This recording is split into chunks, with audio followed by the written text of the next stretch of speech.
Grabe naman ang laking manok na ito ay.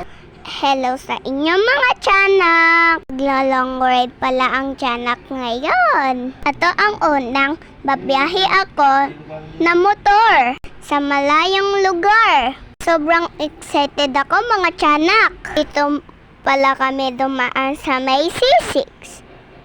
Sobrang ganda ng view dito. Ang daming mga puno, tsaka ang daming mga bundok na makikita doon sa malayo. Ayun lang kasi ako sinama nila daddy. Dati palagi silang dalawa lang. Ngayon, kasama na ang tiyanak ko. Meron pala kami madadaanan na kainan dito mga tiyanak. Hilera na mga food trip. Kaya mahihirapan kayo kung saan kayo kakain. Ayan, malapit na kami mga tiyanak. Nandito na po kami sa Mangulan Chicken Inasal. Dito sa may siksik. Tamang waiting lang. Tignan niyo mga tiyanak.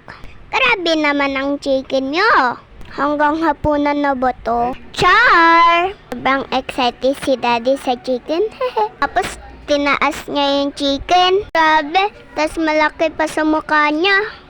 Mang Inasal, ano na? Char! Sobrang sarap ng chicken nila dito, mga tiyanak. Sobrang sarap, nabubusog na ako dito. At yung daddy ko, enjoy na enjoy sa pagkain. Gutom yun. After kumain, cellphone na lang kasi busog na. Tapos di namin namalayan. Nakarating na pala kami sa Tanay Rizal. Nakakabagod ba ng biyahe? Dahil malayo, sobrang nag-enjoy naman ako kasi kasama ko yung pamilya ko. Babay sa inyo!